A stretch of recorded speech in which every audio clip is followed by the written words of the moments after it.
RSS की स्थापना भारत की आज़ादी से पहले 1925 में हुई। देश में हिंदू तब भी थे, लेकिन वो आरएसएस के साथ नहीं थे। महात्मा गांधी के साथ चले। इस साथ के बदले गांधी ने हिंदुओं की जमीन काटकर मुसलमानों को दे दी। क्षणिक आवेश के बाद शांत हुआ। देश का हिंदू तब भी गॉडसे के साथ नहीं गया, नेहरू के साथ गया।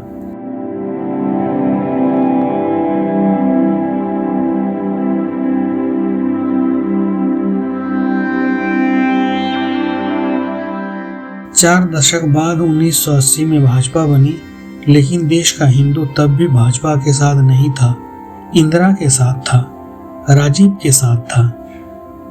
तब संसद भवन, राष्ट्रपति भवन में रोजा इफ्तार होता था। हिंदू ने कोई एतराज नहीं किया। हिंदू तो अपने घर में माता को चुनर चढ़ाकर खुश था। हज के लिए सब्सिडी दी जा रही थी। हिंदू तब भी अमरनाथ, वैष्णो देवी की यात्रा में आतंकियों की गोली खाकर भी खुश था। ट्रेनों में, पार्कों में, बसों में, सड़कों को घेर कर नमाज होती थी। बेचारा हिंदू खुद को बचा के कच्ची पगडंडी से घर और ऑफिस निकल जाता था।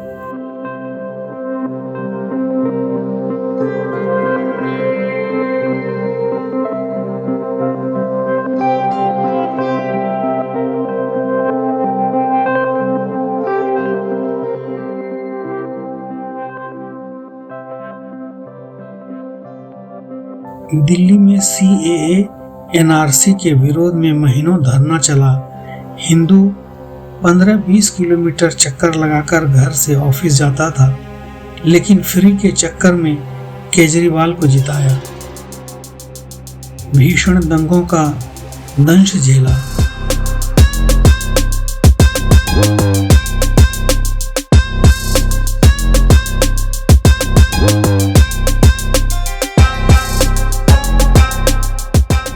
पूरे देश में वक्फ की आड़ में अनगिनत मस्जिदें बन रही थी। हिंदू को कोई एतराज नहीं था। वो तो तब अस्पताल मांग रहा था। जगह जगह मज़ारें बनाकर जमीन कब्जाई जा रही थी। हिंदू उन्हीं मज़ारों पर माथा टेक कर अपने बच्चों के लिए स्कूल मांग रहा था। फिर एक दिन हिंदुओं ने अपने आराध्य श्री राम का अपना एक मंदिर वापस मांग लिया, लेकिन कुछ लोग रावण की तरह अभिमान में डूबे थे। रावण ने कहा था कि सीता वापस नहीं करूंगा, ये राम और उसकी वानर सेना क्या कर लेगी। कलयुग के रावणों को भी लगा मंदिर वापस नहीं करेंगे, ये काल्पनिक राम और इसकी वानर सेना क्या ही कर लेगी।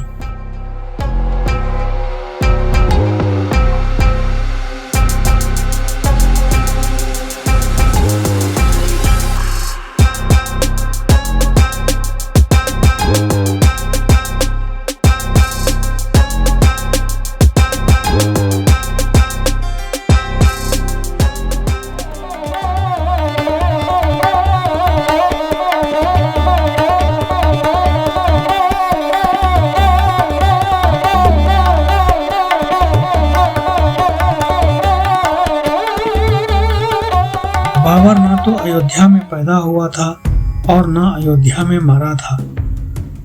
उसके नाम से मस्जिद देश में कहीं भी बन सकती थी। देश में हजारों लाखों मस्जिदों के बनने पर भी हिंदू को एतराज नहीं था। उसे चाहिए था तो बस एक मंदिर, लेकिन उसे मिला क्या? माथे पर लगाने के लिए राम भक्तों के रक्त से सनी अयोध्या की मिट्टी, अर्चन के लिए खून से लाल सरयू का जल, अर्पण के लिए ट्रेन की बोगी में जली हुई राम भक्तों की लाशें। अभी तक स्कूल, अस्पताल, नौकरी के सपने में खोया बहुसंख्यक हिंदू जिद पर अड़ गया। उसका स्वाभिमान जाग गया। वो उठ खड़ा हुआ, एकजुट हुआ और अपने ही देश में दोयम दर्जे की नागरिक बने रहने का अभिशाप एक ही झटके में उखाड़ फेंका।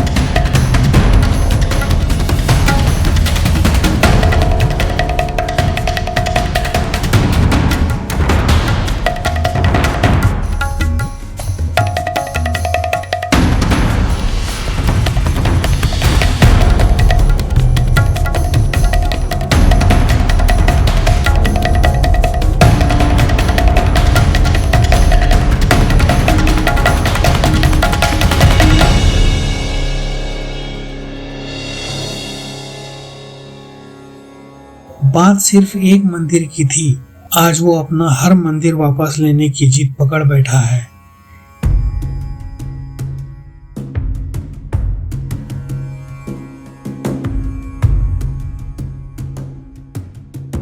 हिंदुओं ने वो कर दिखाया है जो संसार की कोई भी सभ्यता नहीं कर पाई। न यहूदी अपने धार्मिक स्थल वापस ले पाए, न ईसाई और न पारसी, और न ही मुसलमान यहूदियों या ईसाइयों से अपने धार्मिक स्थल वापस ले पाए।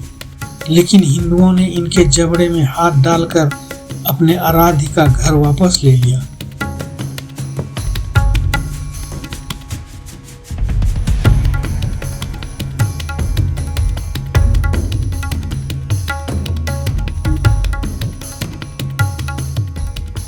ये मदमस्त बानरों की टोली है, इनके रास्ते में मत आओ। भले ही आप राजनीति के सर्वोच्च पद पर हों या धर्म के, ये राम की बानर सेना है जो लड़ना भी जानती है और जीतना भी। और हाँ, अयोध्या तो झांकी है, अभी हिंदू राष्ट्र वो मथुरा काशी बाकी है।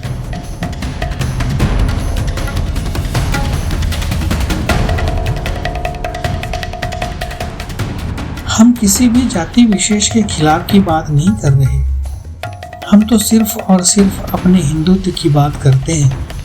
हम जब पुराने काल में थे तो एकजुट नहीं थे और आज भी एकजुट नहीं है, लेकिन समय ने मोड़ लिया है।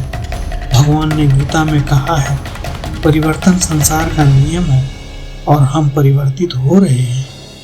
हमें बरगला के जाति में बांटने वाले तब भी थे और आज भी हैं, लेकिन हम धीरे धीरे जात पात के भेदभाव को मिटा के रहेंगे। मेरे कहने का मतलब यह है कि हमारी अलग अलग उंगलियां होके भी जब जरूरत पड़ेगी मुट्ठी बन जाएंगी। हमने बहुत जगह एक होकर दिखा दिया है और भी समय समय पर दिखाते रहेंगे। मेरी बात कड़वी है पर सत्य है।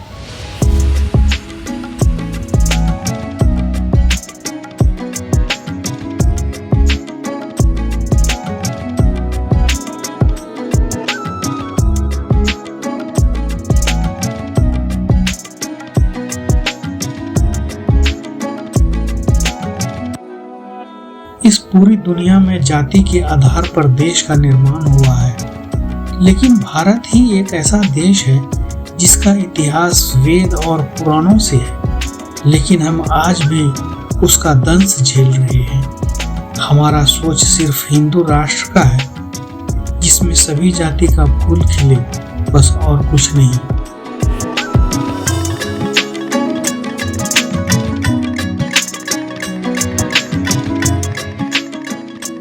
अगर आपको मेरी बात अच्छी लगी हो तो मेरे चैनल को सब्सक्राइब जरूर करें। धन्यवाद। भारत माता की जय। वंदे मातरम। जय हिंद। जय श्री राम।